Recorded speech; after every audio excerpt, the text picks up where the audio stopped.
It's time for Respect the Process, a short chat about commercial filmmaking. Here's your host, director Jordan Brady. Oh, thank you, Helen. Listeners, Matt Urhy is back on the show.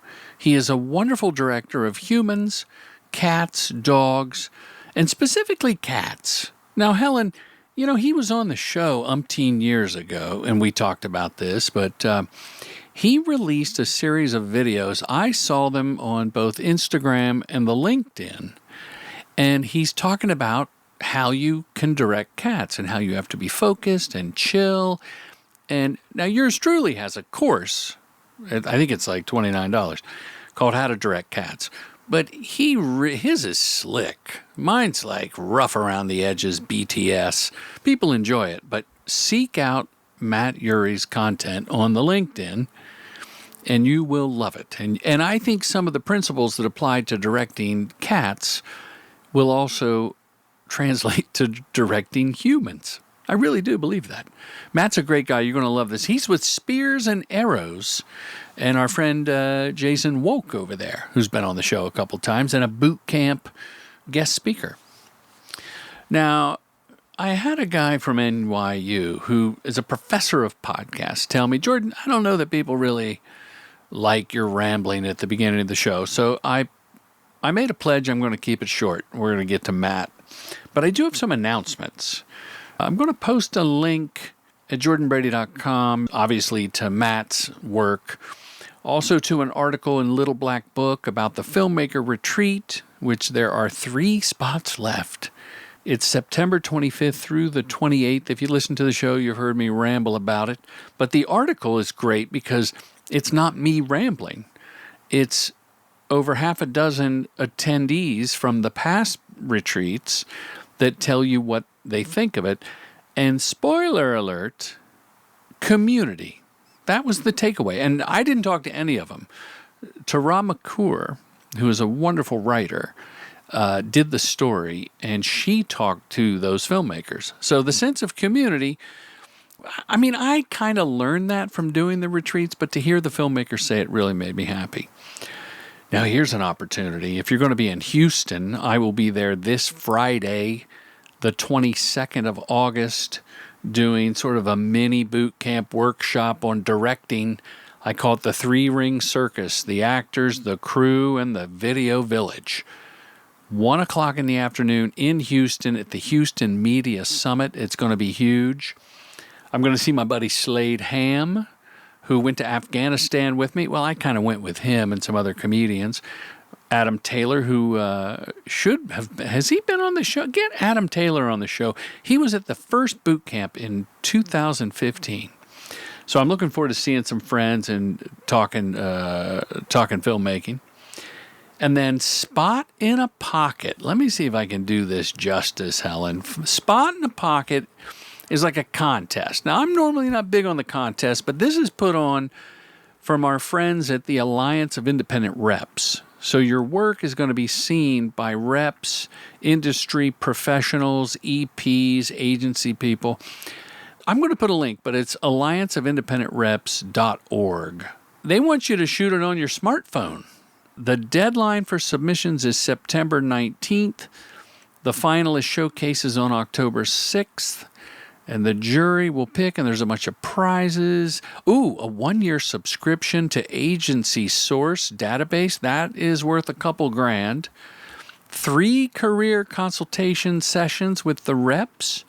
And a profile on the Little Black Book and The Howler, one of my favorite industry publications by our folks at Simeon. Spot in a Pocket. You know I love the Magic Mind. Use the code Brady20. The ashwagandha, the lion's mane. It's how I get a lot done. I'm actually prepping a shoot with 2 of the coolest creatives. I've worked with one of them a handful of times. Top secret project, working directly with the client, creatives that now work for the client. And it's a Sunday. And this is a pro tip. This is not a plug or a sponsor or anything. We had a call on Friday, and my spidey sense was like, we might not be aligned.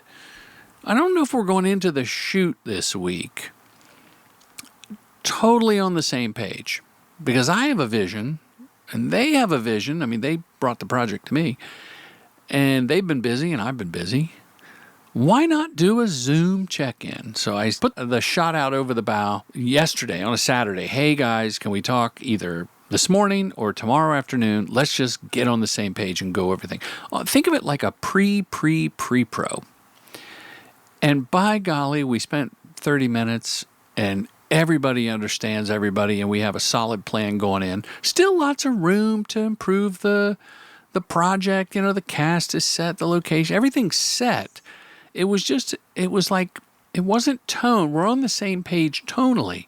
It was execution and adapting a full transparency model.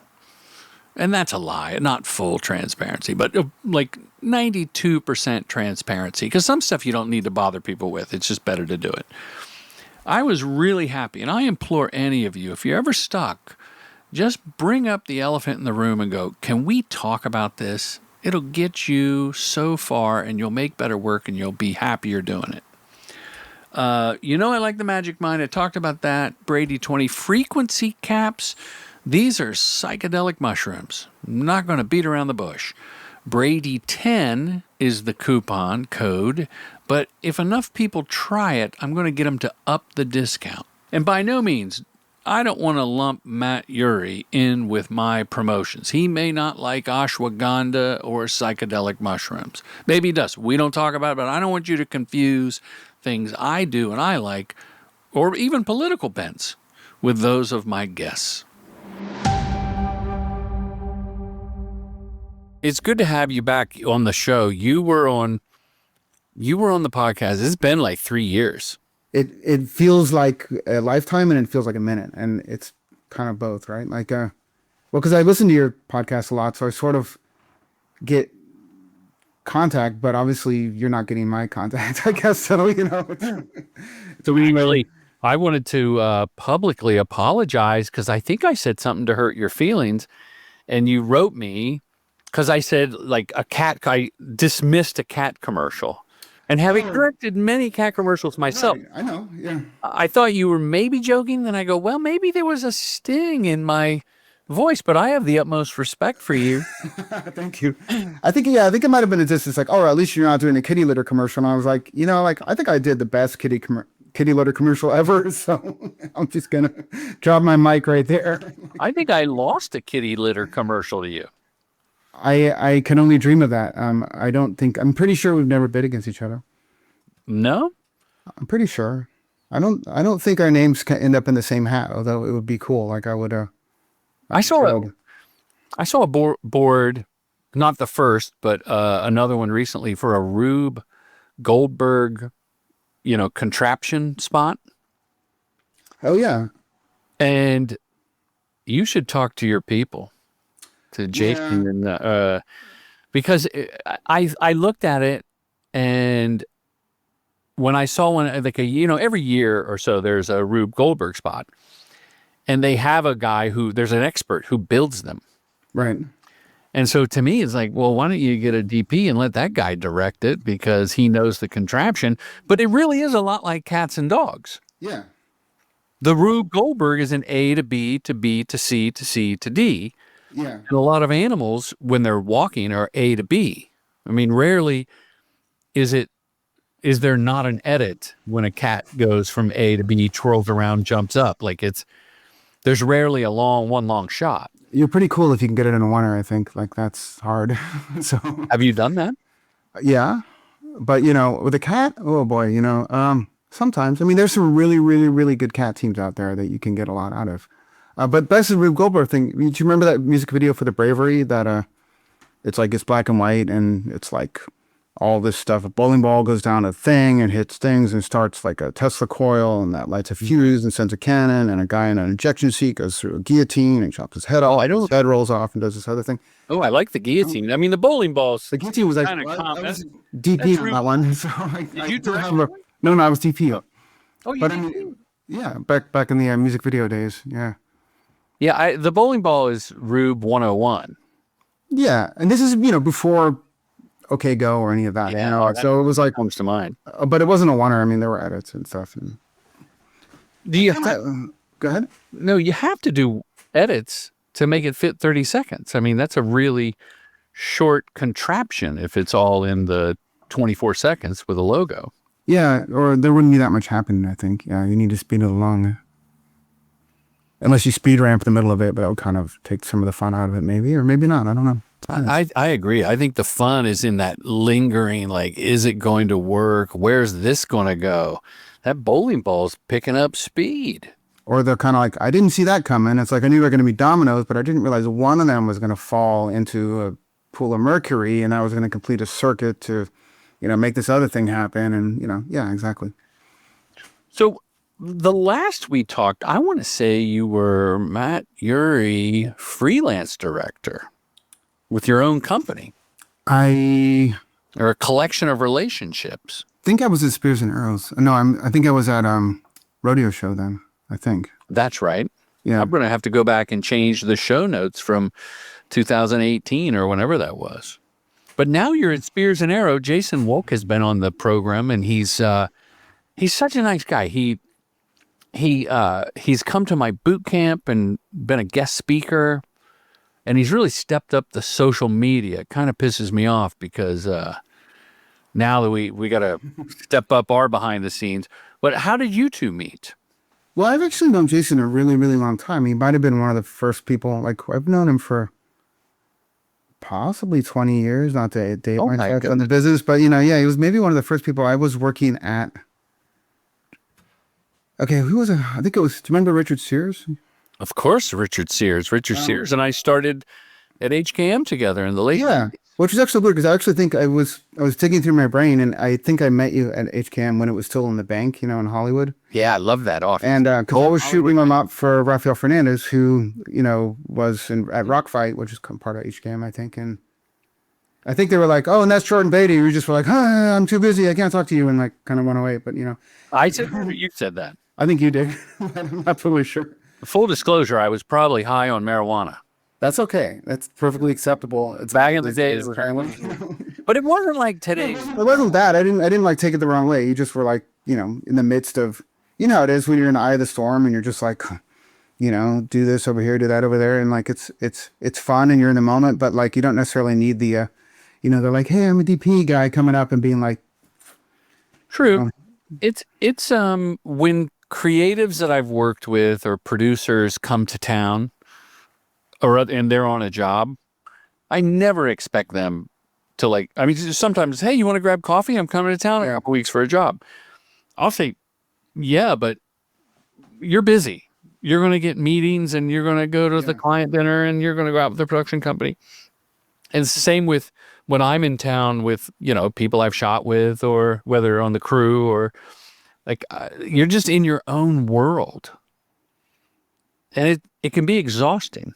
Yeah, either you have to do something for the production or you just need some headspace to recharge and get the next ideas together. And it's funny, because I still do a lot of travel jobs, but I used to do a lot of travel jobs. And it was people would be like, oh, how was Paris? Yeah, I don't really know. I kind of was just at the production company in my hotel room. And I did do that one walk down this road or whatever, but you don't really you're not there as a tourist, right? You're not really, don't have that kind of time and maybe not mental bandwidth to do those things. Yet you also see a whole nother side of things. You get to go in the kitchens and, the place where they train the animals, or, go to the whatever places and meet all the crazy people and, your amazing crew and all that kind of stuff. And you get a very different slice of things you get as a visitor. So you have a very different experience when you go to places. And do you build in a few hours for yourself to do any sightseeing, to go to the Louvre?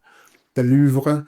Yeah, but, funny, you got me thinking about, because it did have a job. I was in China for what was supposed to be a 2-week job, and I ended up being there for a month. Ended up changing things and, whatever. So that's the Chinese. They'll switch it up on you. Oh, yeah. And, but it was kind of fun because I got to bounce around between Beijing and Hong Kong and Xiamen and, sort of get to know each of those cities, and did have some downtime on that one. That was kind of interesting. What was a commercial for? Samsung. Any animals at all? No. I tried to put Robot? mine there. No robots. It was people. It was like for the Olympics. This is like whenever that Olympics was in China. Uh, That was a good and one. You know, yeah, drummers. yeah, it was cool, right? And it was just people like doing Olympic kind of sports, but with their phones also. I don't know. It's And were you there? Do you mostly? You're a director and you're a DP. Do you still DP a lot of your own spots? It kind of ends up being that way, yeah. Like I mean, I am excited to work with great DPs. Usually, when it all comes down to it, we put that money somewhere else. Right. Production design or little Jason's pocket. Jason's pockets. It's gold mine first.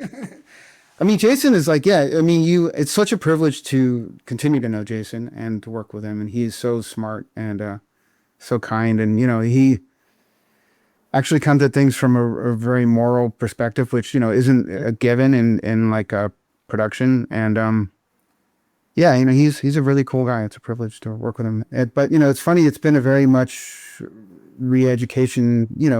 Getting to know a whole new set of reps is a lot of work. And I need to do better. And There's a lot of new filmmakers listening right now, and new to commercials, let's say. And maybe they've made their indie feature or they've done an episode of some, cable show or, big hit TV show. Who knows? And when you say get to know the reps, I think they know that the reps are kind of like the agent in the commercial world. The reps either rep a director directly or they work for the production company and they bring them opportunities. Now that rep, she may have, 10 different companies, and some of those companies have 20 directors. So in your opinion, when you say get to know the new reps, what are you trying to do? What are you trying to, I mean, obviously you're making an impression, you want them to think of you, but what are you doing when you meet those reps? yeah, I think your mind share, just trying to gain mind share with them, that they think of you. Oh, like even if it's not completely obvious, like, oh, maybe Matt would be good for this project. The reps. You can correct me if I get this wrong, because we're both. I think your understanding is a little deeper than mine, and I appreciate being your foil and giving you this answer. But for the young filmmakers, the reps are people who have inserted themselves in a lot of agency producers, mostly, maybe a few creatives, but mostly they seem to work with agency producers and try to get a sense of what projects are upcoming, and when they actually come, start to get near production, begin to offer a lot of directors or creative options for them. They also rep production, post-production. Sure. And for this, they get, a percentage. I think it's usually 10% of the profits. That's a little high, but sure. Yeah. Okay. They get a percentage of the profits. Yeah. And it depends on what you call profit. It depends on, some of them have deals based on the A to K line items. Yeah. And the above the line cost. try to protect themselves from profits being like misaccounted in ways, I think. Yeah. And they also usually get like a retainer, like a couple grand-ish. Monthly stipend.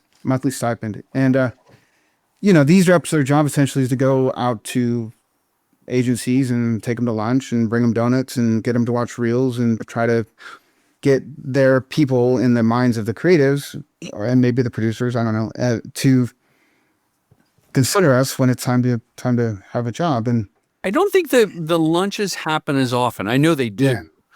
Yeah. The donuts have given way to, some some healthy salad, quinoa, wrap.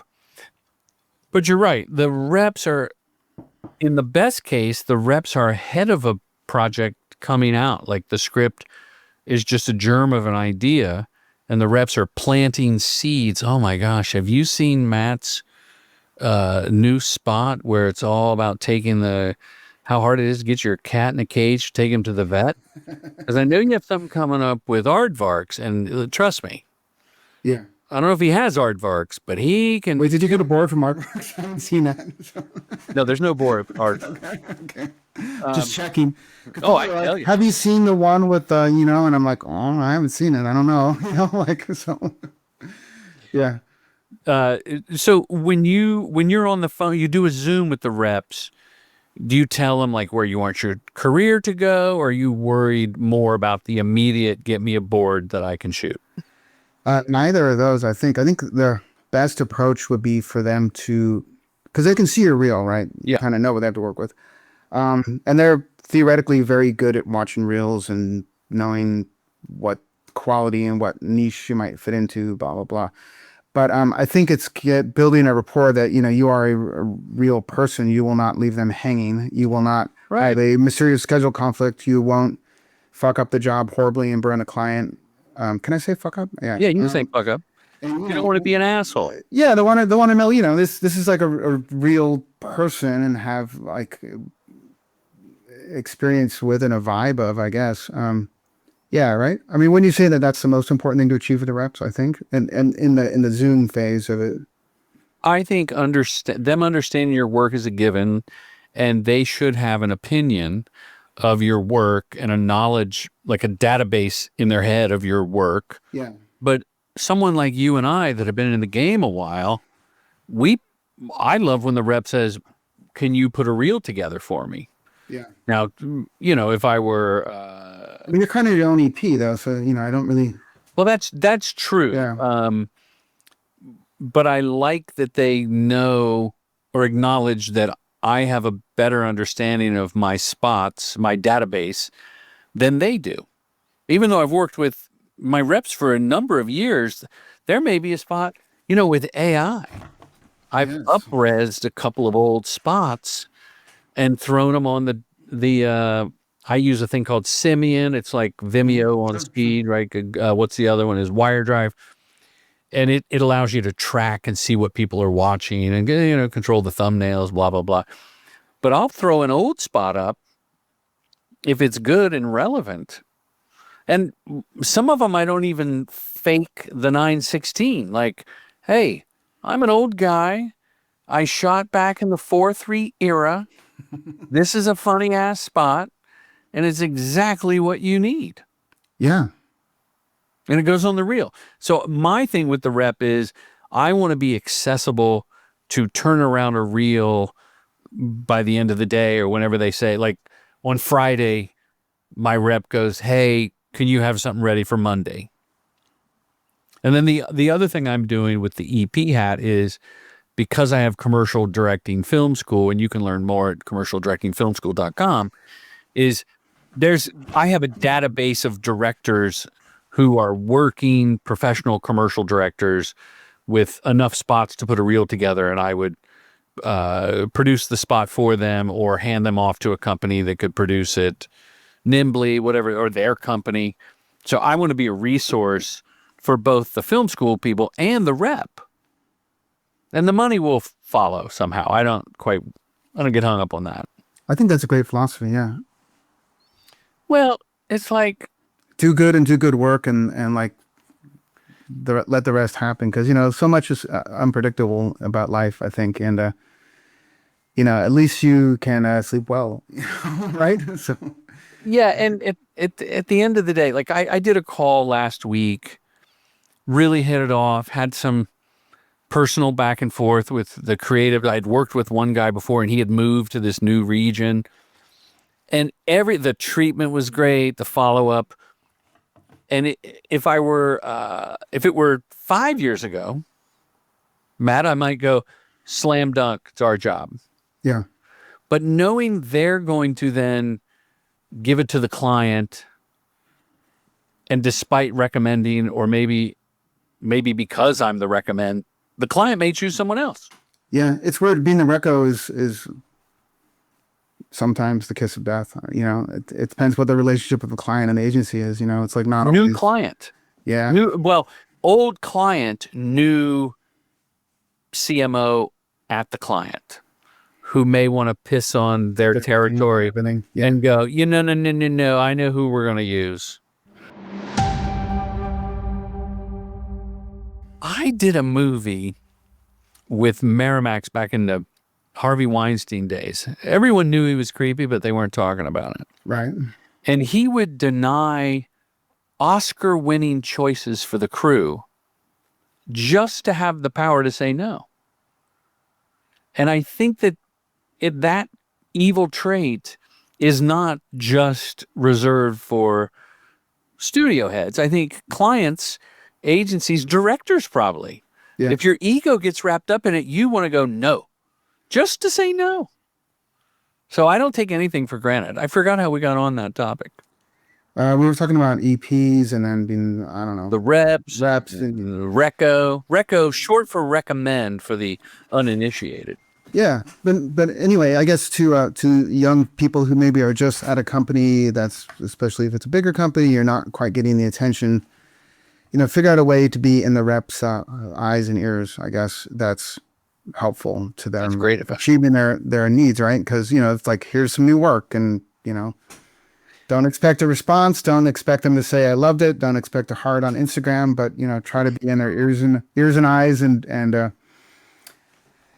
but it's exhausting also. It's hard to do all that. As you were saying, like Jason is killing the BTS game, I think right now. And, and I mean, that was part of the inspiration for making that Cats thing that you saw on my LinkedIn. And, well, I want to talk about that. Yeah. And it's kind of the same mentality that I have.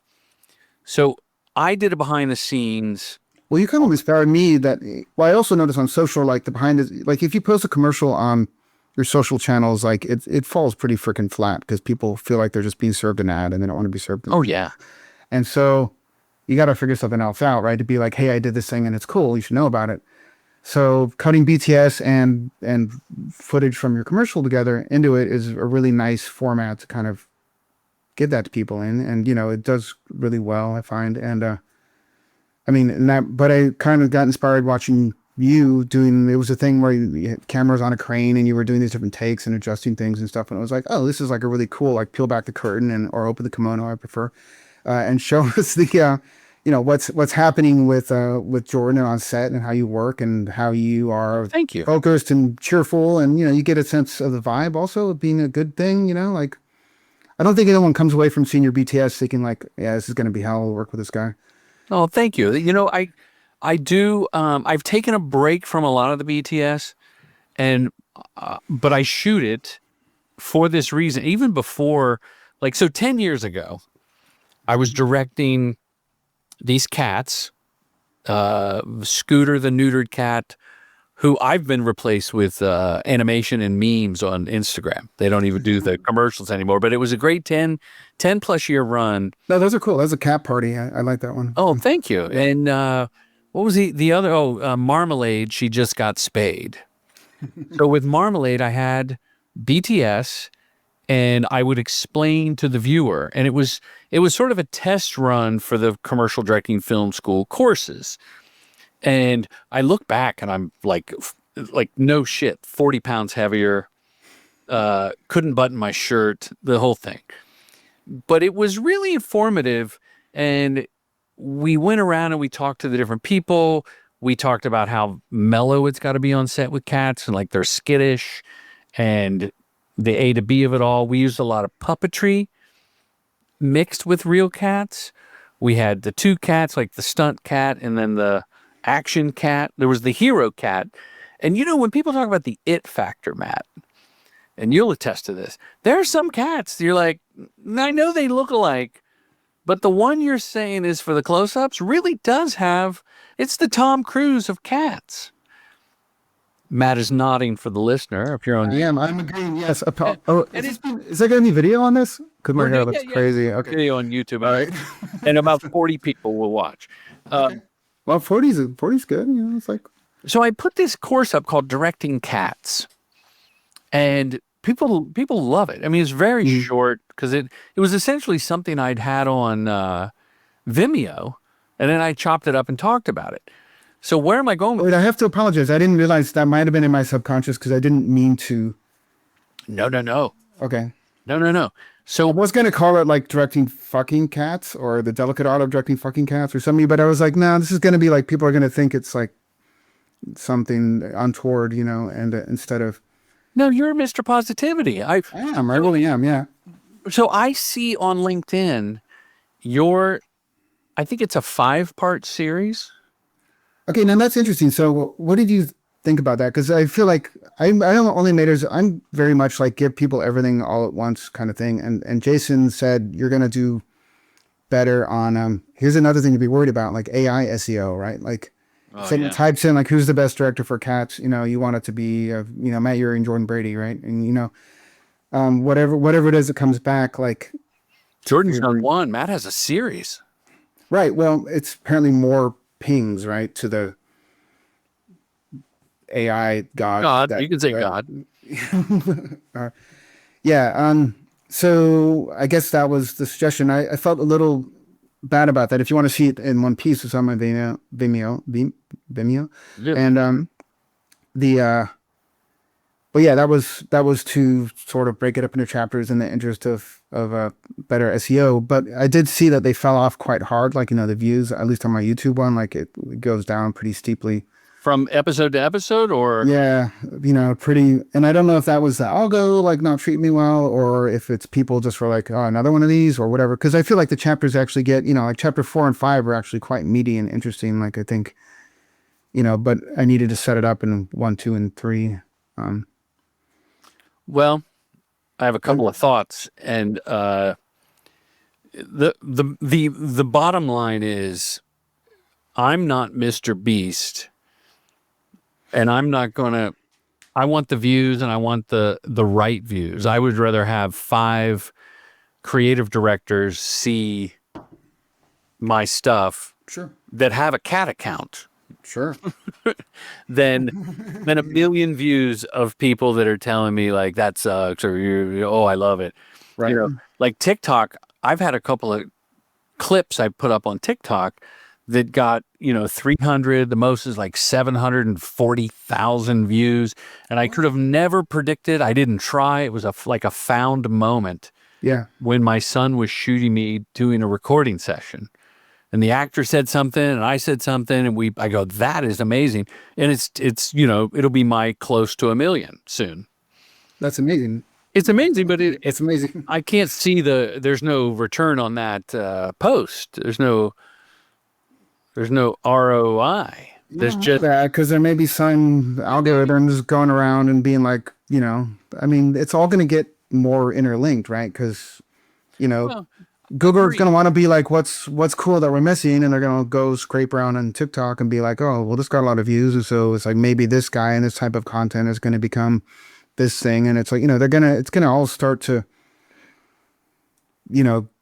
grab not mind share of people, but SEO mind share. And where it's paid off in money has been a couple of air quotes influencer deals where I've been paid a pittance to, like with an iPhone. I actually had my son we used a Venice on one of my influencer videos just because we had it and why not, But what I was going to say was, because I'm not chasing those views, I love the dopamine hit when they do well, don't get me wrong. Sure.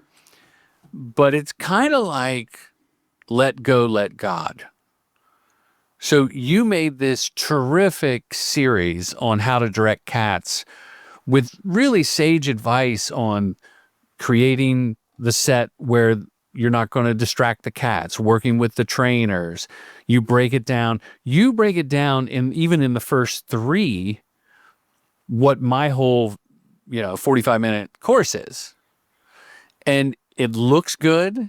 You look great on camera. You sound good. It's lit, like you're lit well. And I think that is helpful, but this is rhetorical, I feel, isn't the satisfaction in making the content. Like for guys that wait on someone to hire us and we pitch and we do a treatment, isn't it good just to say, I fucking made this for me? Yeah. I mean, that's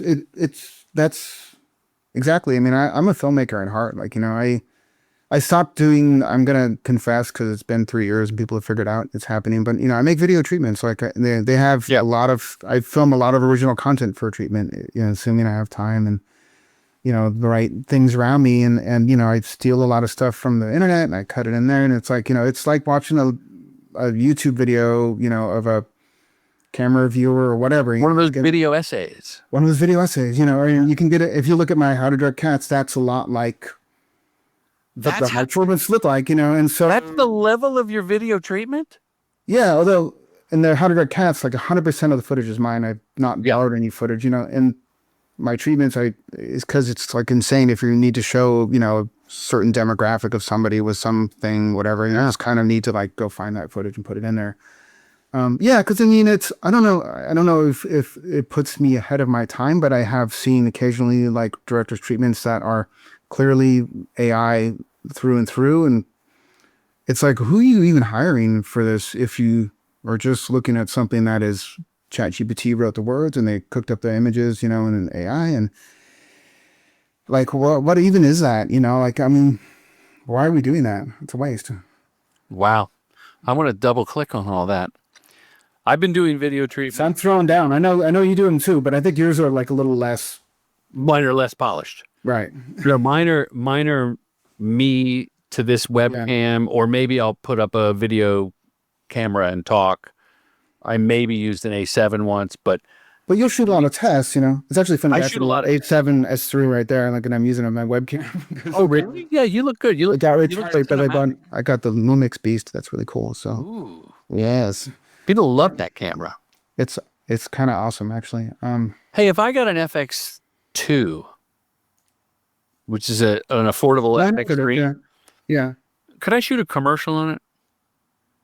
Full frame? of course. I mean, it's not. It doesn't, like, the thing that's nice about these new batches of cameras is they do open gate, like really well. So I can shoot like a 4.3.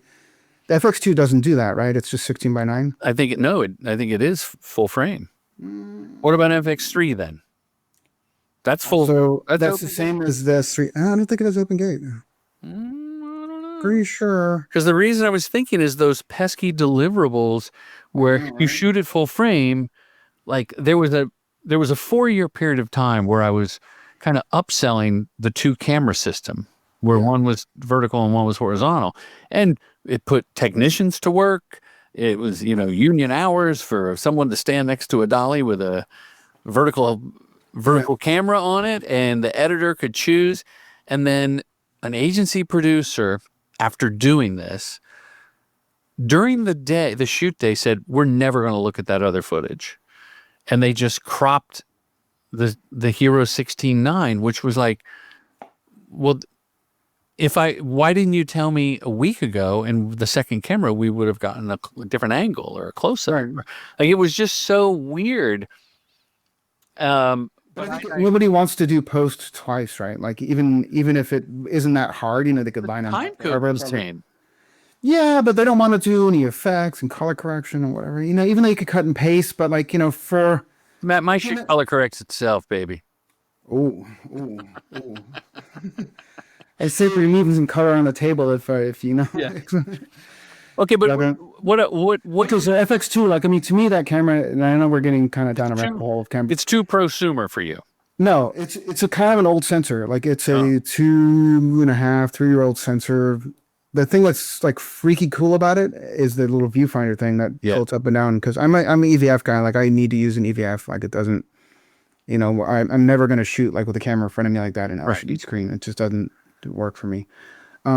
So that's really cool about it. I think probably come IBC, come fall, when Sony releases the replacement for the FX3, which is very, very long in the tooth also, but still a killer camera.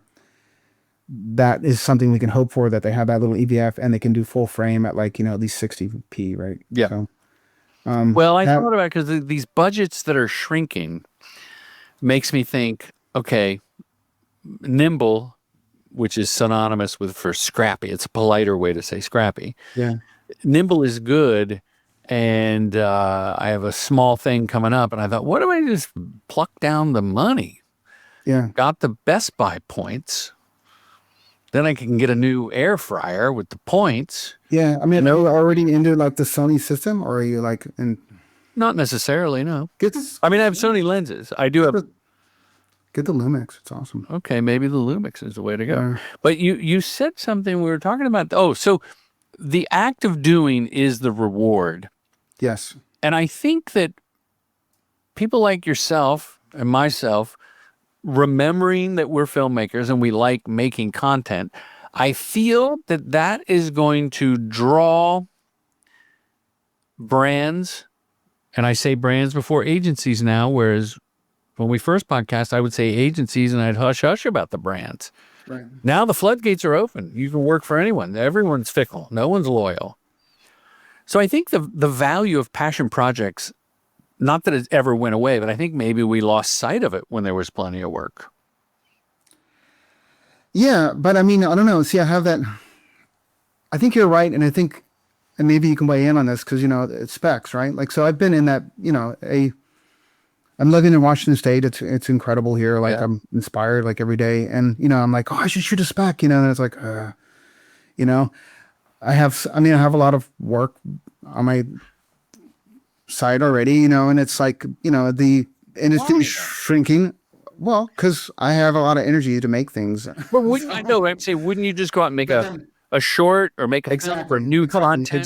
Exactly. I think that's more it. It's like, so instead of that, well, there's editing of BTS or something, or maybe like talking over a bunch of old footage, that you have, like the Cats video is essentially that. Even though this like being on camera talking part is like the least enjoyable part of filmmaking, which is why I do it, because this is like me again, right? I find the thing that is I'm afraid of, cats. No, I'm not afraid of cats. Yeah. Find the thing I'm afraid of and head towards it, because that's exciting. Yeah, that's life. That's life. The things that taste sweet on the way. I was just saying this on the podcast. The things that taste sweet in the beginning are often bad for you, and the things that have a little bit of bitterness end up being great once you learn what their benefits are. Your adult palate, I guess. Yeah. Yeah. Well, So, the other thing, I wanted to jump back on video treatments. yeah. So I thought a year or so ago, maybe it was the beginning of this year, I wrote a thought piece, if you will, on treatments, thinking AI would be the great equalizer, lowering the barrier to entry for a director that got a shot. Their treatment could rival. I wasn't thinking you'd let ChatGPT write it for you, right? I didn't even got to put your personality in it, but the images, like now I'm seeing these decks from the agency that are 39 pages. And I've said, can I just use your images? Like, it just seems like a waste of time and an exercise for me to conjure the same image of, the lumberjack on roller skates, where you've already made the lumberjack on roller skates. Yeah. I'm just going to do it. Well, the agency, like, I'm not going to fight you on the lumber. I'm not going to be, can it be ice skates? I'm going to be like, yeah, you wanted roller skates? What are you doing roller skates? Use your Something, picture. I mean, I did that with Photoshop 10 years ago when I would go, your Photoshop, you had a department make this art for you. And it's going to be me. And I'd rather write the words. And I've had winning treatments with stick figures only that I use an iPad now to kicking and screaming from my pen and paper, but they're like third grade level stick figures, but they communicate. And then I've done the video treatments, but a couple of them, they've said, hey, can you just make a PDF too? Yeah, and that's not sure. That's the flaw. Is like if on the pitchback call, they don't send it to the client beforehand, and they want to play your video treatment on the pitchback call. That is death. It's not good at all. I had that happen on a Spice commercial, and it was like, yeah, kind of brutal, So yeah, I mean, there's different ways to do it, right? So, and I've had people be like, I love your video treatment, but like they'll hire a treatment writing company to make a PDF of it. So I don't know. I mean, I have like, it's so hard to find a cause and effect of like treatments and why and when you get a job sometimes, like, or why you don't get a job. You can feel like you're insanely perfect for something and do a great treatment, have a great call, and then you don't get it for reasons you can't understand. And you ask them, they're like, oh, well, you didn't elaborate enough on like some, what kind of socks they're going to wear in the wardrobe. And you're like, are you going to see the feet? And it's like, you'll get something back of like, you didn't go into enough detail, but I also know that they appreciate a very concise, treatment that doesn't drill down into the socks. Bullet points. I put we're going to have like all the socks in the world to choose from. I'll have some crazy socks and we'll have some plain socks and it'll be great, A few weeks ago, shot a TV presenter. Yeah. On a green screen. And throughout the storyboards, the scrap, the wardrobe, everything. It's a cowboy shot and then tighter. Yeah. I was like, never gonna see the shoes. At the fitting, they were like, well, you gotta have shoes. I mean, we just should have them. I go, never gonna see them. Like, we're not shooting. If we shoot that wide, we need a sweep on the floor, and we're not gonna have a sweep on the floor. Right. You're not going to how confidence a good thing, and like the implications are crazy. yeah. So, but you know what? She'll pick up some shoes. We have some brown shoes. Guy shows up, kind of a celebrity, has his own tennis shoes that are really cool. Older guy. And I go, wow, those shoes are cool. He goes, yeah, they're the most comfortable thing. And on TV, no one ever sees my feet. So I just wear these. I go, well, you're wearing them on the shoot. And we go through the pre-pro or the fitting. Client picks the shoes, and I'm going, just again, like a broken record, not going to see the shoes. Well, let's just have them there just in case. And I'm like, okay, like just in case what? He wants to wear them. The shoes. So to it, and me like 15 years ago would try to like be like, well, you really don't need to worry about it. And now I'm just like, yeah, okay, cool. Yeah, I go, great. We'll have the shoe there. Yeah. Maybe he'll want to walk around in them at lunch. What other advice? I thought the end of the story was going to be he ended up doing a full body in the shoes. No. They're like for our BTS, we need to have a vertical or something of this, and we're going to see the shoes. And you know what I will say about BTS, and I appreciate the compliment because I try to make it a relevant piece. Like if I'm lazy, I loop the spot a couple of times in the top of the vertical frame, and I put the information in the bottom. And then upon repeat viewing, you'll go, oh, that matches with this. It doesn't always match exactly. But sometimes, like the Spears and Arrows, your company, will now interview like the gaffer or the production designer, the craft service, and of course the directors. And I think those are more interesting. I think we're past the age of the montage. yes. Because the montage is just like, okay, cool, you had a technocrane. Oh, cool, you had big lights and a truck and people were laughing and craft service in cups. Like, that was cool. That was cool the first time. Like, wow, those guys do big shoots. Well, you might have like a, in the beginning to like stick people to it, be like, this is BTS, and then context. Yeah. But I love when I hear the sound bites of people. And agencies have done behind the scenes now of their shoots. Yeah. So, just another quiver in the marketing. I mean, actually, it reminds me, I have a big folder of it, and I have agency people saying nice things about me on set, so that's a good one. I had to put those in there. But, you don't want to, there was always this funny like timeline, like your enthusiasm for cutting it is very high when you come home. Right? Okay, so maybe you want to rest like 1 or 2 days, but then like you come home and you're like, I want to cut this. And you're like, yeah, but they're not going to air this for like 3 months. So you're like, I'll just wait. And, and when I get the final ads, I'll be able to cut those in. And then like when that comes around, like I did this really cool shoot for a strange nonprofit. And we went to Rotan, which is an island like on the Caribbean. You've been there? No, I haven't, but I know the map. I studied geography. Yeah.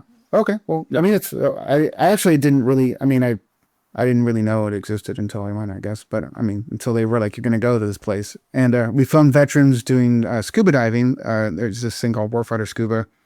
And this is part of this whole thing for this, but I got to shoot a ton of underwater. And like, I was very keen to cut the BTS of it, which may be the next thing that I cut. I can't wait. I was going to do it today, but when you edit, like you get in this kind of like state where you don't really want to talk to people, you get in this sort of flow state and you're like kind of like just like no distractions like and I didn't want to be the antisocial version of me for this chat. And anyway, so what was my story that but yeah, the underwater vet, you lose that. Yeah, we shot all this underwater stuff and it was like great, and like I'm there swimming with my Sony in the housing, and would be a cool VTS, on tropical locations, whatever. But I just lost momentum on it. And now I need to actually regain that and do it. No, please do it. Have you shot underwater cats? No, I shot underwater dog. Really? With like a helmet? No, for Karina, like they wanted a border collie to go into a pool and like chase a ball down low, and it's really cool. I mean, it was incredibly difficult. Like that stunt probably was like $30,000 in training or something. Oh my goodness. It's you know, it's a spectacular amount for a dog, but there were a lot of sessions. And you know, this agency that it has 3 letters in the name, and I love them dearly, but they are very, you know, like, you got to make it like what they tested. And Yeah, sure. you know, so yeah, if there's a picture of a dog going underwater to get a ball, you're going to be filming that, and it has to be this certain breed of dog, and there's just what it is, you know. And it's like, we could find a Labrador that would do it, a Malinois that would do it. No, Border Collie. And I mean, I'm a Border Collie guy. You can see my there. But you know, it was intense. It took a lot to get the dogs to do that, and we ended up casting the people underwater. You know, I actually took my 3 selects and had them swim underwater, and we filmed the final casting of the talent underwater with the dog. The callbacks were underwater.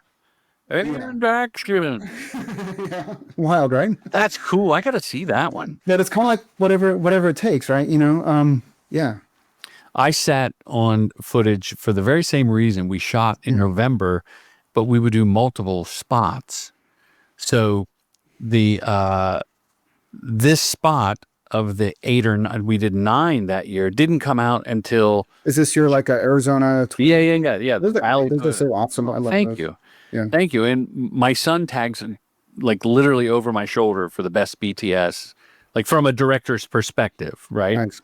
And we did a thing on a stage, like a fake fire and a Bigfoot and lumberjack, and then the bit was we never moved the camera. We just rotated the people on fake rocks and logs.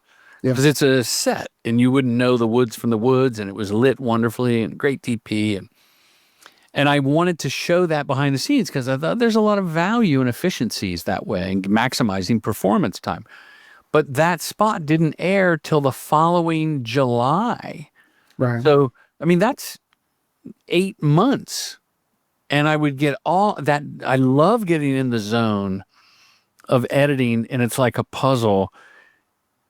And you know the puzzle, because I don't really take notes. Like, I'm just doing it.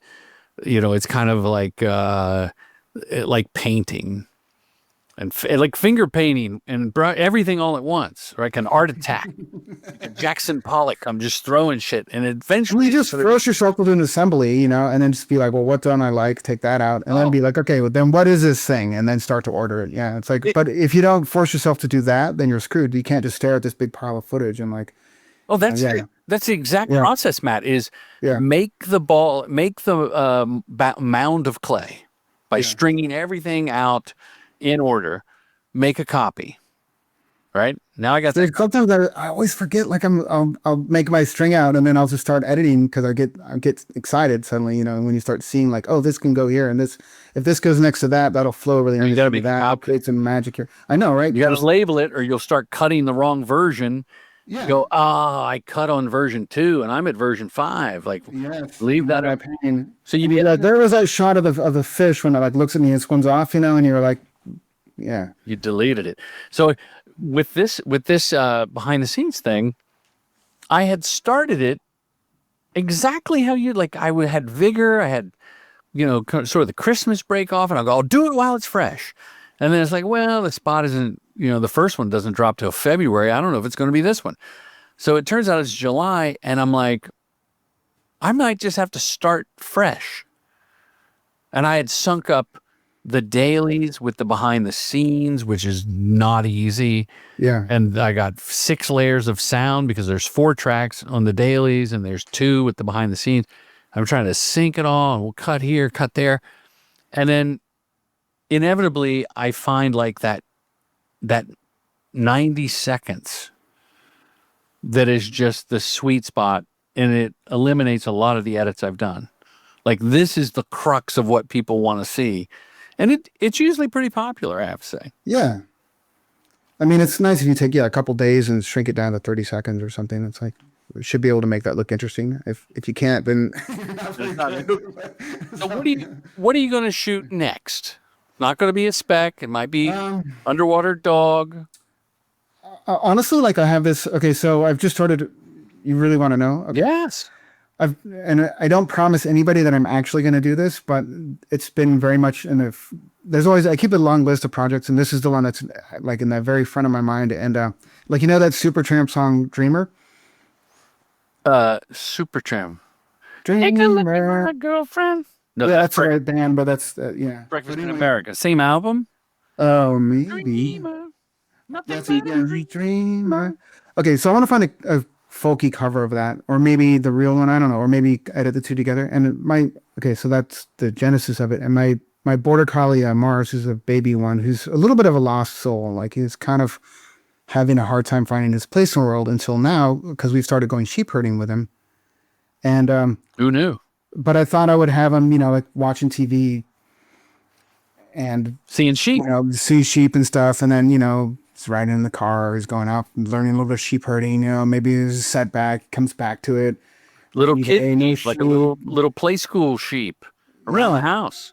Yeah, or something. Or yeah, maybe he's like carrying a little, or has a little chew towards a sheep or something, you know, like some cuteness. Because I mean, I love a story about an animal that needs something and then gets it, you know. It's just that's a sweet story. And whenever I look at him, I feel like it's very him. But so anyway, you know, we're really sheep herding with him, and so, but I need to. It's complicated because, you know, he's very reactive to the drone. I want to do some drone shots. The sheep don't like the drone. You know, there's lots of like pieces I'm trying to figure out, and it's just a puzzle. But you know, like, but why not? Like, why don't I start shooting it today? Right? Like, maybe. So, but you know how, I mean, we're at a point where it's like, you know, we've done a lot, and like, you don't need to do something mediocre. Like, I need to. You got to do it right. I need to do things that are really good. You know, so. You know, in my advantage, I have a lot of elements for it. Maybe not all the elements, but a lot of elements for it. And the other project that's kind of the forefront of my mind is my other dog, McCoy. There's 4 dogs, actually. So, he is kind of like, you know, we've had cats like where we live now. It's in like Washington State. Oh, they become food. Those literally have like there's a big that's like in that tree up there. There's baby eagles and mama eagles, and they come and get them. And so. You know, it's like I badly want a cat, but I would have a risky, dangerous life, I think, for sure. P.S. I know you're going to hate this. Well, hate's a strong word, but the drone shot of the border collie with the sheep could be AI. Yes. Because it'll be wide enough. And, you know, I've been espousing this theory on the show here and online that the hybrid approach is the way. Yes. Like if you need the castle establishing shot, that's AI. And then cut inside and you've put costumes on the king and queen and they're real actors with a jerky drumstick. And all of a sudden you're there. So you could do the drone shot of your own dog. Like you're going to conjure off of your own border collie and maybe some photos you've taken or stock footage of sheep or even droning over the sheep, you could then arrange it to be less skittish of our flock. Yeah, no, for sure. And that's definitely something. And I could get a better, you know, hillside than the real hillside where the sheep live, which is it's kind of rough. You ever heard of a flurd? A flurd? It's a flock and a herd. And they mix sheep and cow. It's a real thing. What's the second project? Oh, the second one is it's another dog project, and it's more of a comedy thing, and it's McCoy's School of Dog Modeling, and it's this other dog of mine. He's a really ham, and like he's the one. I don't know if you saw that California Tourism, but he's the one who's surfing in that one. Oh yeah, he is just like I very consciously. We got him early pandemic, and so there was that quality time to really. I trained him to basically like look at the camera and like, oh wow, you know, do with a clicker, you know, using opera conditioning, and just, you know, taught him to ping the camera and smile and like do all his like kind of stuff. So he's kind of like this little camera whore, and the Shirley Temple of dogs. I was gonna do this guide, you know, to dog modeling, which is like, you know, the look back, you know, which is like the body's up there, and the Bert, which is on his side, you know, and the sunny side up, you know, yeah, it's kind of like all those model looks. But dogs white, and that sounds like a fun one. I think it is. Yeah, I mean that might be more doable in a way because it was all kind of designed to be stuff that I can shoot, and I don't have to have like a, you know, it's chapters, right? So I don't necessarily have to like get it all like contiguous in a sense. Well, the both of these ideas, more the first one where he realizes, the border collie realizes his dream, there's a story there. Right. And I'm waiting for AI to die down a little because I'm a little bored already of just like a montage. There's an AI. It's the trick for the trick's sake. And so I think people like you and I have to embrace, even if it's on a shot by shot basis, that's the arrow in the quiver as well. Right. I mean, I hope Real stays not boring. Real's going to be great. Real is going to be fine. You know, You think, because I mean, it's hard because you'll see, like, you'll be like, I mean, I was watching some AI stuff this morning, and it was like, sometimes you're like, well, that was like pretty no, there's some good stuff. good. Like, I would adjust his timing of some things a little bit, and the dialogue kind of sucked, but that was people standing and talking, and if you had seen it like 4 or 5 years ago, and no one had said like this was made by a computer, you would never think it was made by Oh, a you'd computer. never know. No, I did one in this trailer with an iPhone, which, by the way, pro tip, if I'm going to make something that I know I can't deliver the production value that you and I do in our work, Yeah. I will purposely use the iPhone or a lesser camera so that I'm saying to the world subconsciously, I'm not trying to make this like Yeah. a car commercial I did earlier this year. This is content. This is something I'm just spitting out for fun. Yeah, and like it's like that uncanny valley of a production, right? Where like if you're like, over here you're safe because it's high end. Over here it's like clearly consumer, but like, and I worry about all the video treatments. If you're like shoot like a really good shot, but it would have been better if I had an 18K. Like you don't want them to think, is that how the spot's going to look? Right. Hopefully that's why you cut a lot of stuff from your reel into it, right? And other things. And so it's like, here's the dog running to the bull in the special way we talked about. And here's 10 other ones that I did on set with lights and crew and production design and blah, blah, blah. All You pour your dogs out for the video treatment. Hell yeah. I mean, I listen to it fun. I mean, like I don't have, I mean, I have treatment stress, but I don't have treatment dread, right? Yeah, so you're stressed about like getting it done on time and getting the audio good enough, whatever, all the things, but I get excited. I'm excited. Yeah, of course. I mean, then you want the director who's like, if you're like doing a car commercial, you want to get the race car driver instead of like the person who owns a car, or the stunt driver, I guess, or, whatever it is, like, don't want the person who could maybe have their own dogs do it. And that way, even though we're going to have a trainer who's expert and also is going to bring their trained dogs, we'll get Omar, we'll get someone who's amazing, with amazing dogs. But I still am going to have a dialogue with that person at a much higher level than somebody because you've been through it. Right, because I actually know the mechanics of doing it. And if for some reason we end up in Chile and we have the dogs from Argentina, the Huskies, and the trainer who doesn't really, set they don't trainer, even speak English, those dogs. Yeah, and they actually are just dogs, but yeah. But no, and then, and there's some mechanics that they're doing that aren't working and you're not getting the shot. Like I actually know how to step in and say like, hey, if you pay the dog over here, he's going to tend to stay there on the rock. If you pay the dog when he gets off the rock, he's going to get off the rock. Like, let the dog on the rock, right? So. You ever paint the trainer out? I generally haven't had to do that much, but there's often a big visual effects component, but it's usually other things. Yeah. I've done it. I've had much like, keeping a light in the shot and getting a plate shot. I've painted out trainers to avoid, to get the shot quickly. Yeah. And just let them stay there and hold the position, then pay them right afterwards. Yeah. Now, Matt, we have to wrap up here. There's a couple of questions I have for you. First of all, not ready because I was worried I wouldn't have enough to say, and I feel like no, you've got plenty to say. Through this, okay. Is there a couple of things when they click on Matt Urhy, UHRY? Where do you want that hyperlink to take them? I'm going to say matturhy.com. Okay. From there, you can get to. It's going to be like a lot of stills and a few videos, and then there's a place you can click, and it'll take you right to my Vimeo. Perfect. And then, is there anything I didn't ask you that you thought I would? There was a lot of things you didn't ask me. Well, that we can talk about publicly. Yeah. Funny. Well, I don't know. I thought you were going to say, like, aren't you giving it all away? Well, But I'm really not. No, you're not. And you're secure in your expertise. And by the very nature of coming on this podcast, we're giving away the keys to the kingdom. Yeah, And- it's okay. So I wanted to ask you something. Oh, okay. The table Apologize for turn. interrupting. Yes. How do you create, like, okay, so you're a comedy director, God willing.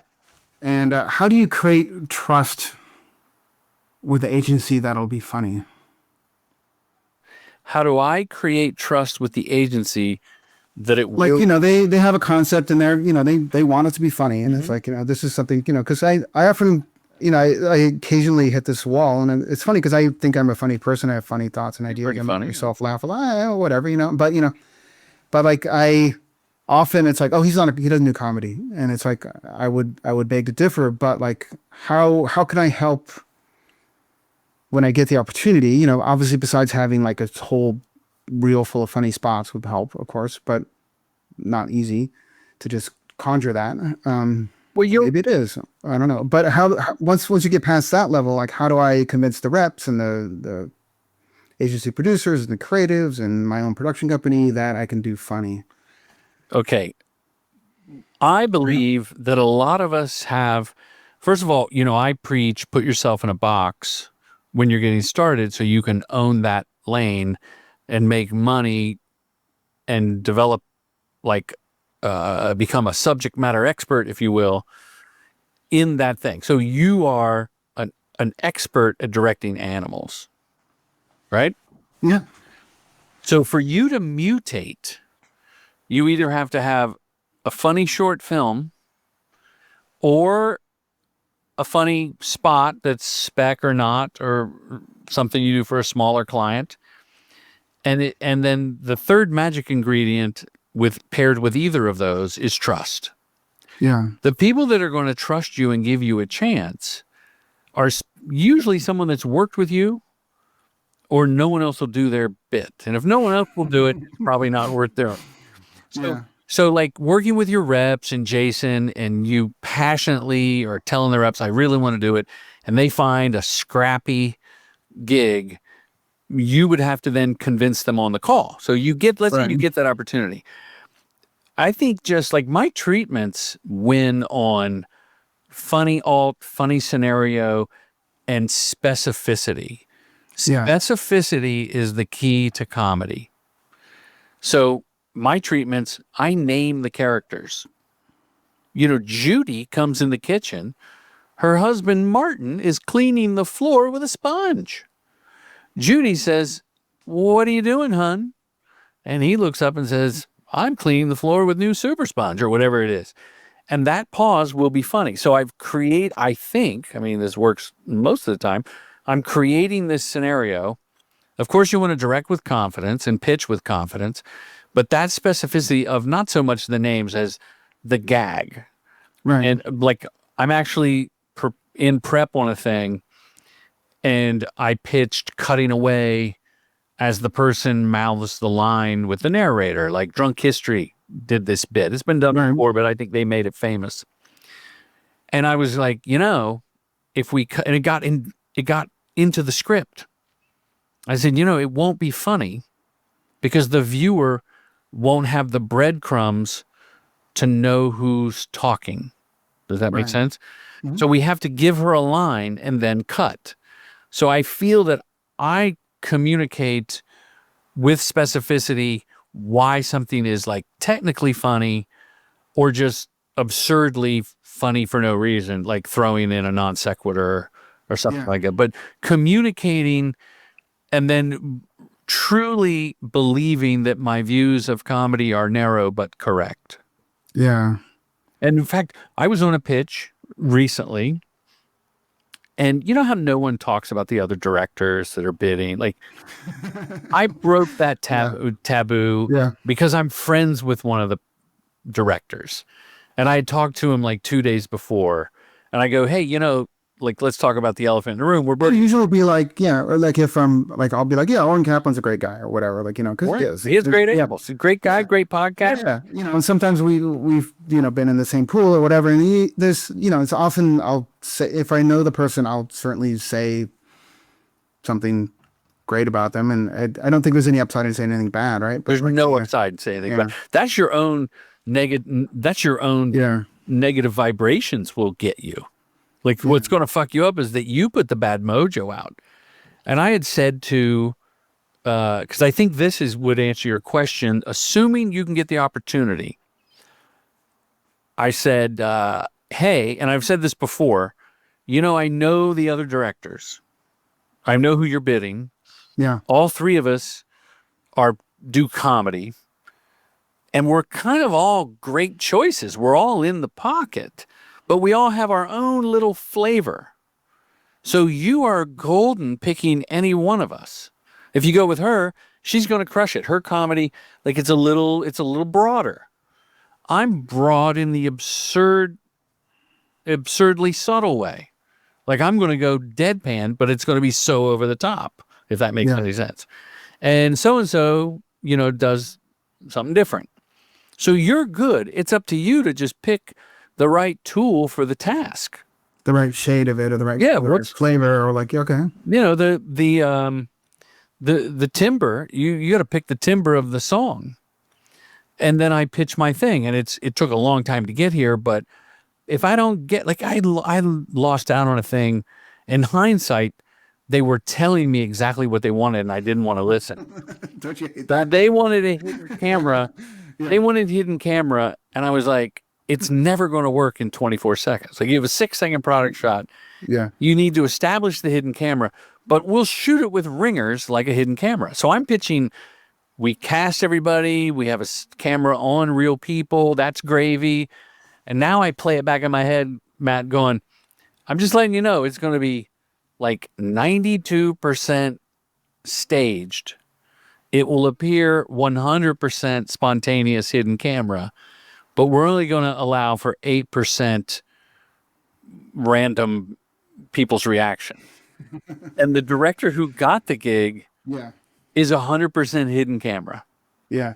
And I was like, that dude is going to crush this. He's going to be so good. I don't know how it's going to edit, but it's going to be exactly what they want. And shame on me for not really listening. Yeah. And if they were to ask me off of the call, I'd go, that other guy has exactly what you want.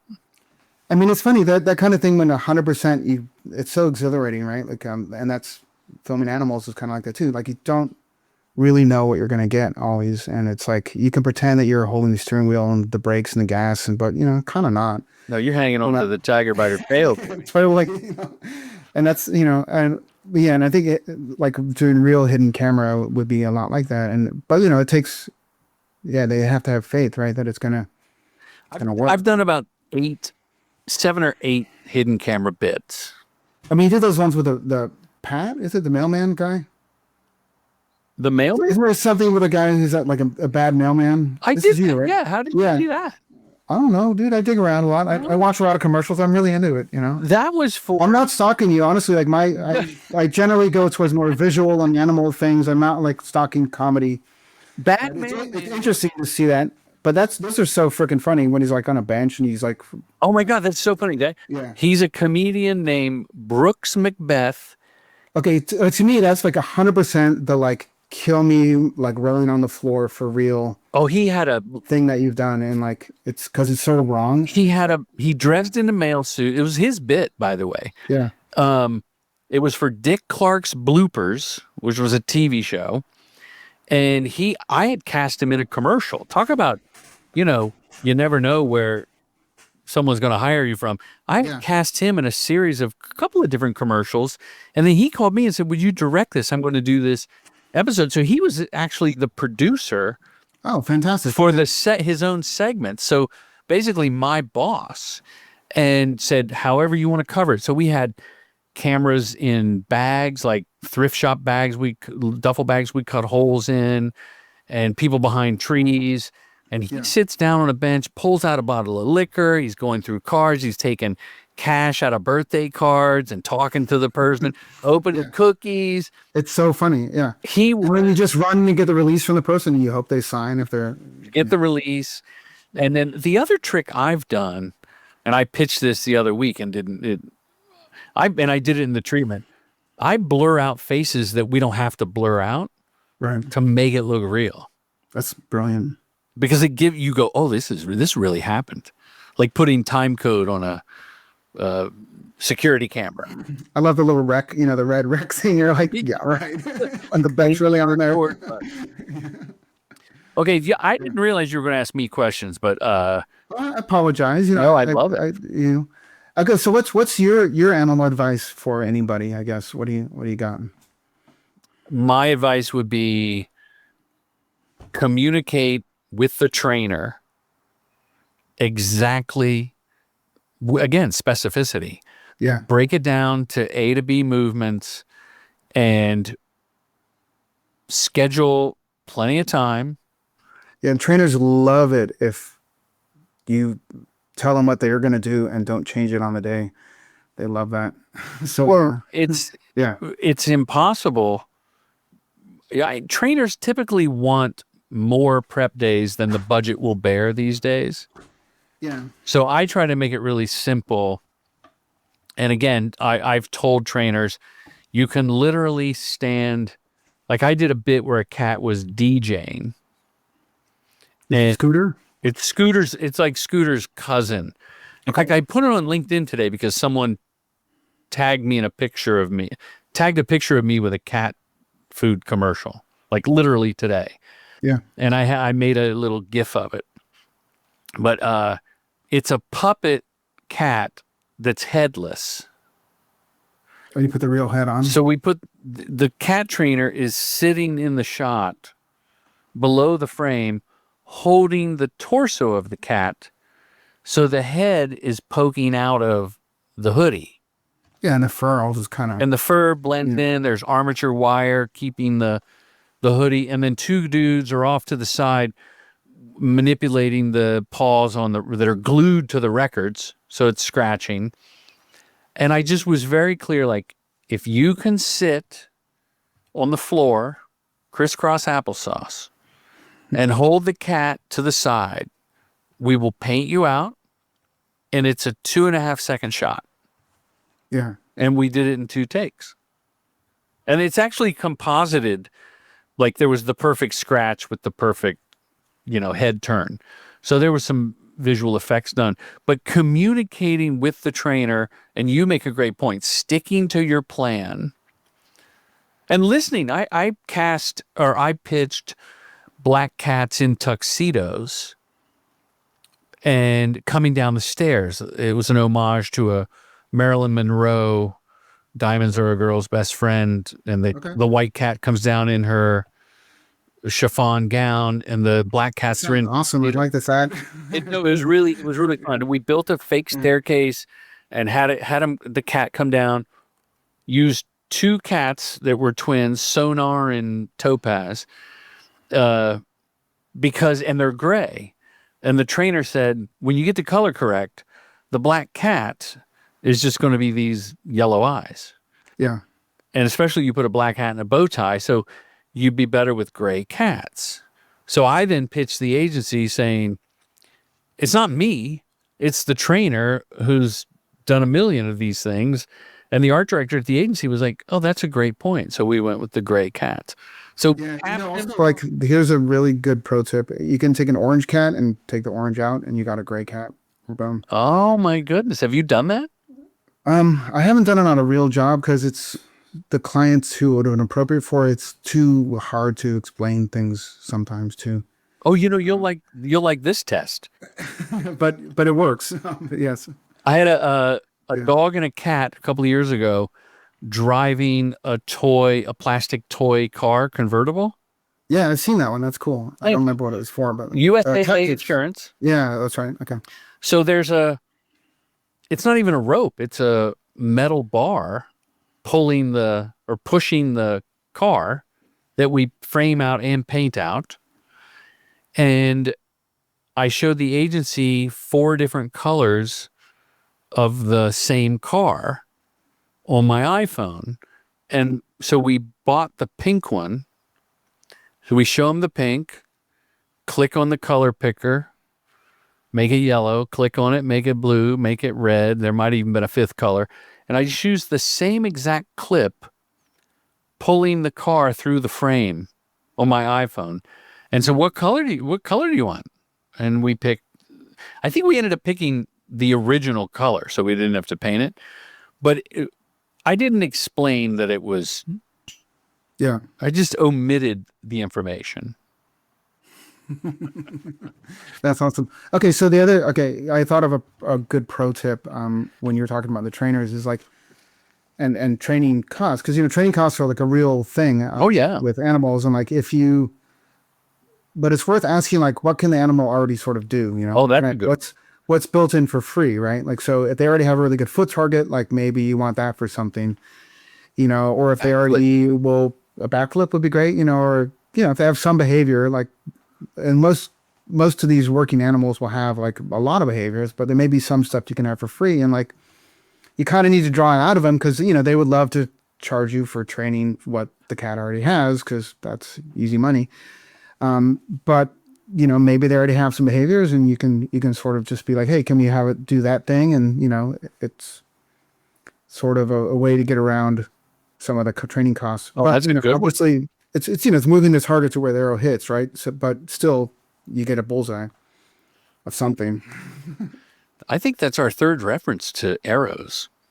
Well, not even counting spears and arrows.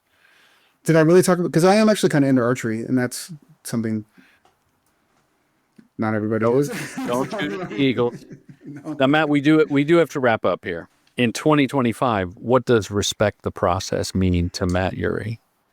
It means that you, as a director of a commercial, if that's your privilege, you are surrounded by incredible people on all sides, and that includes your client and agency, your crew, your production company, the editors, everybody that you come into contact with. And it's like this enormous resource that often goes untapped, and it's really worth it to ask people in a constructive manner what ways they think that you can make something better, and how you can improve it, and also maybe even ask for feedback how you can improve your own process. Oh, that's a good one. At the end of the day. And obviously I'm not necessarily asking the crafty person like, what do you think of my notes on the performance, but I might ask the gaffer, or script supervisor sits with directors all day. God, I haven't had a scripty for a long time because I haven't done That's called talk. Yeah. Well, we have some people talking around the cats or whatever, but like, how it is. It's like things, well, do you really need this? It's like, oh, we can maybe shuffle this over there. We're always trying to hit a certain amount of stuff you make for a certain amount of money, right? So, you have to kind of figure that out. But yeah, that's basically like look around and like, and be patient, be flexible, and be open to whatever is happening in addition to what you're actually is on the board. Well, that's a great note that people on the crew around you may have even been on set with the same bit. I remember I did an indie film, and we shot the people in the vehicle, and we shot their dialogue, and they were supposed to then drive off was the next shot. It was going to drive off between these two buildings in the alley. And it's downtown LA in what's officially like indie film land, back where you'd see a lot of process trailers and everything. And we had a limited amount of time, but all the lights were in front of the car. And the dolly grip goes, just look through the lens. And he pulls the garage door the opposite way of the car taking off. So it looked like the car was going forward. Cool. Like if you're on an airplane and it's backing up and you think you're moving or something. And so we did that and had the actors kind of take off, and it worked. It saved 45 minutes. Yeah. So, well, this has been a wonderful chat. I'm going to implore the listeners to check out the work at matturhy.com. You just click in the show notes. Check out the YouTube. I'll probably be putting some social snacks that Jake Brady cut, because Matt looks like just a middle-aged Robert Redford. You must get that a lot. No. You do. You look like Robert Redford. Handsome fellow. I appreciate that. Yeah. Okay. Easy on the eyes, ladies. Thank you for saying that. Yeah. Wow. Okay. And we'll catch up. And send me your favorite spot to post with the blog and the cat videos. I'll put a link to the how to direct cats videos for you. Commercial Directing Film School's mission is to help filmmakers direct commercials professionally. With online courses and in-person boot camps, we demystify the process to get you to the next level, all taught by your accessible mentor, filmmaker Jordan Brady. True Gentleman Industries. We make commercials.